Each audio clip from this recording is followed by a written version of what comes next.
Welcome to Civics and Coffee. My name is Alicia, and I am a self-professed history nerd.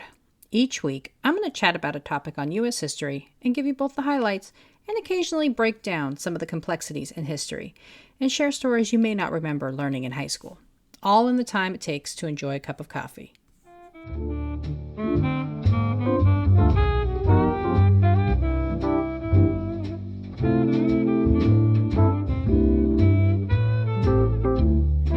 Hey everyone, welcome back to another bonus episode in honor of Women's History Month.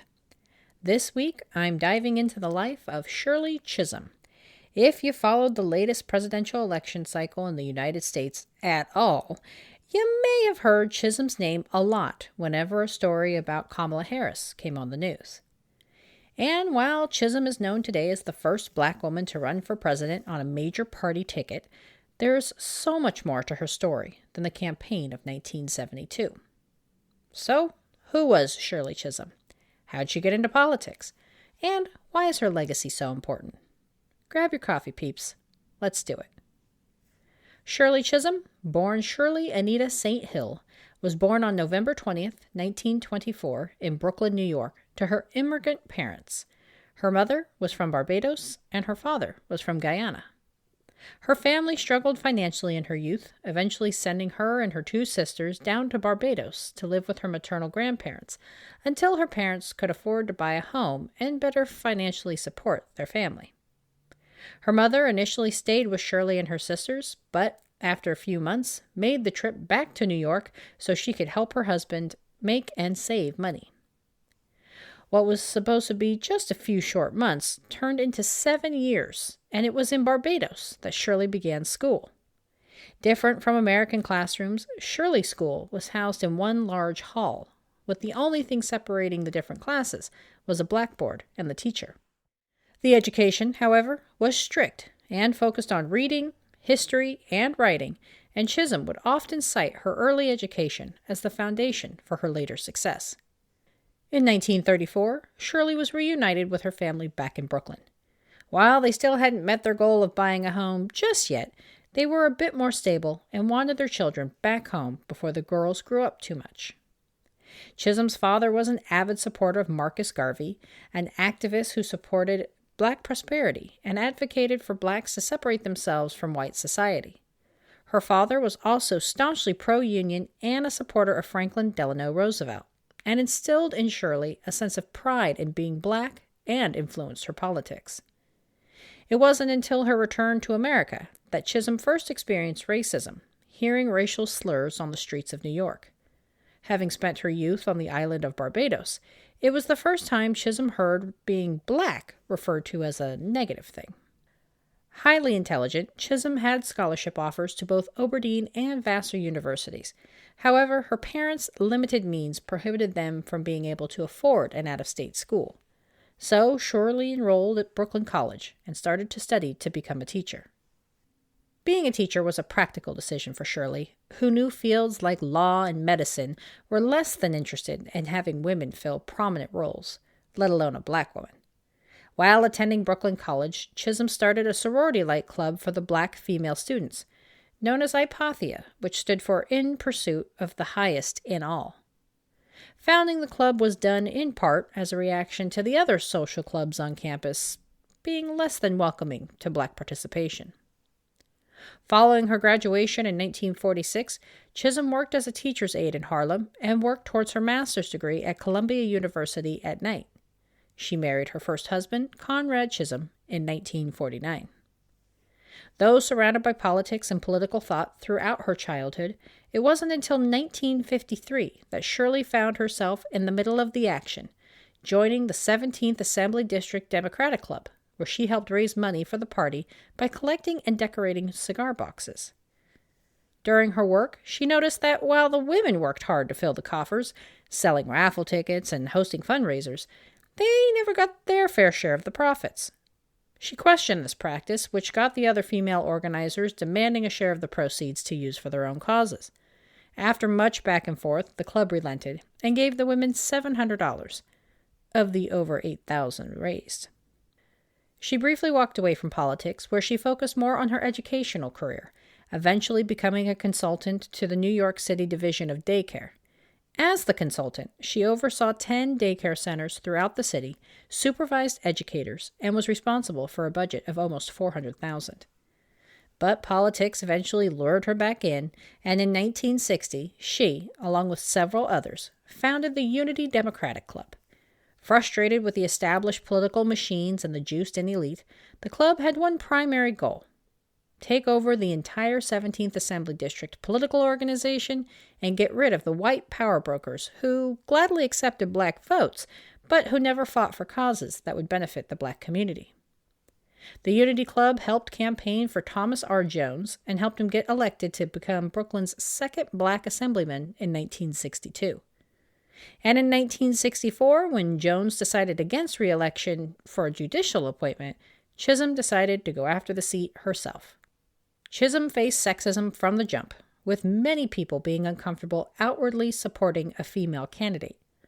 Despite the odds, Chisholm won the primary in June of 1964 and won the general election, and served in the New York State Assembly from 1965 to 1968.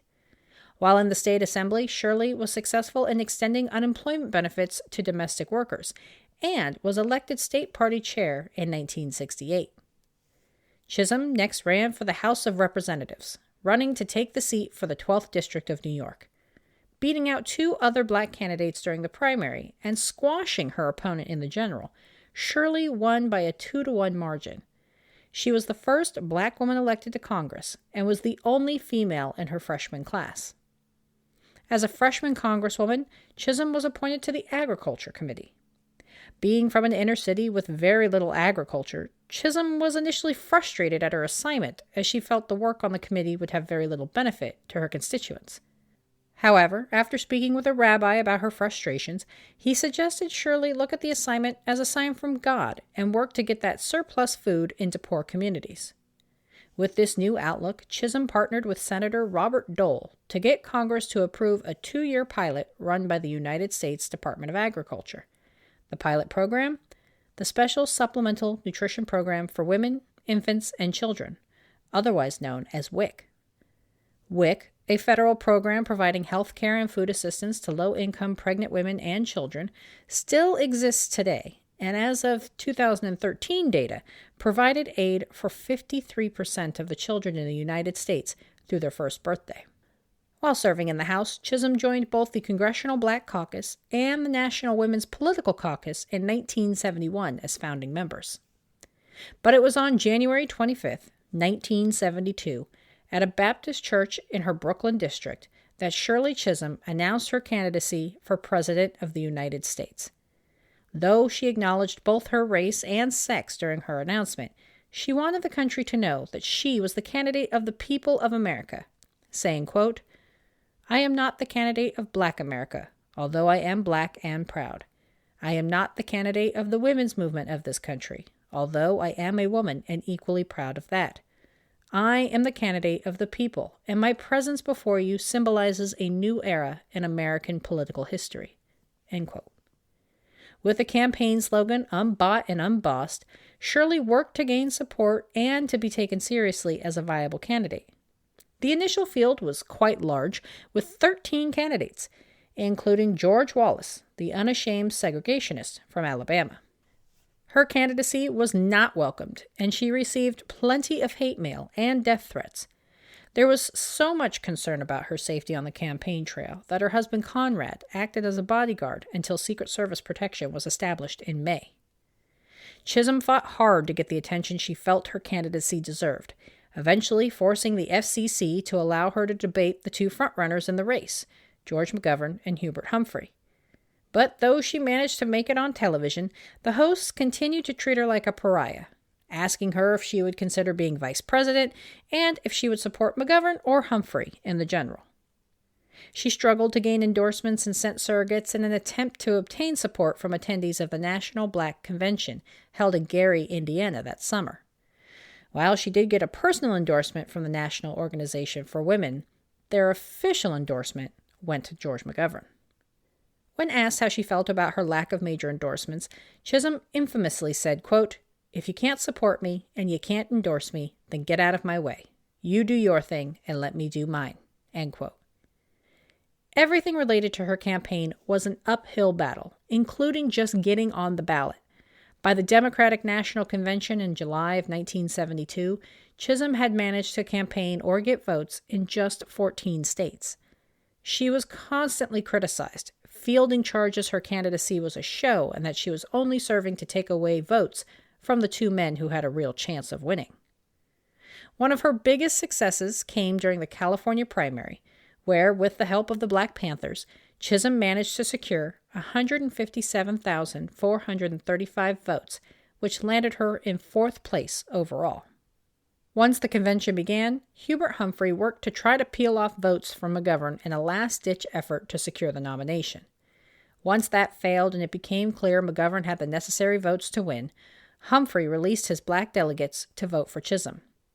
At the initial call of votes, Shirley Chisholm garnered 152 delegates, putting her in fourth place overall. And though her bid for president was not successful, Chisholm continued to fight for women and children throughout her congressional career. She introduced items such as a bill to guarantee domestic workers' rights to a minimum wage. One of those who worked hard to secure enough votes on the bill? Her 1972 presidential opponent, George Wallace. During the 1972 campaign when Wallace was shot, it was Chisholm who visited him in the hospital, much to the chagrin of her colleagues. Perhaps Wallace felt he had to repay her in some way. Chisholm would serve in the House until her retirement in 1983.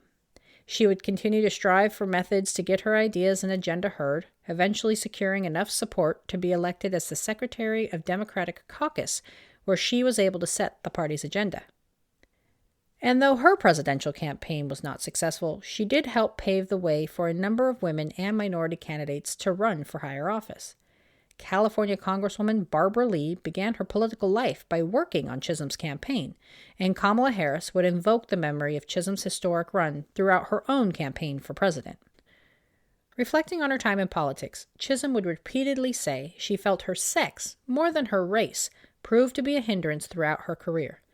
In reflecting about her presidential run, Chisholm said, quote, "But I hope, if I am remembered, it will finally be for what I have done, not for what I happen to be," end quote. After her retirement, Chisholm remained active in supporting women and their causes, founding the National Congress for Black Women in 1984. She also went back to teaching, serving as the Purington Chair at the all-female Mount Holyoke College in Massachusetts. Shirley Chisholm passed away in 2005 at the age of 80 and was posthumously awarded the Presidential Medal of Freedom in 2015. When asked what she wanted her legacy to be, Chisholm said she wanted to be known as, quote, "a woman who lived in the 20th century who was a catalyst for change," end quote. Well, Miss Chisholm, I'd say mission accomplished. Before I let you go today, I wanted to give a little shout out to a fellow female content creator. Nicole with Underground Groundbreakers just put together an ebook on little-known women trailblazers throughout history. The book includes a section on today's topic, Miss Shirley Chisholm, as well as many others you may not be aware of. I will include more information in today's show notes, which you can find on the pod's website at civicsandcoffee.com. Thanks for tuning in, and I hope you enjoyed this episode of Civics and Coffee. If you want to hear more small snippets from American history, be sure to subscribe wherever you get your podcasts. Thanks for joining me, and I look forward to our next cup of coffee together.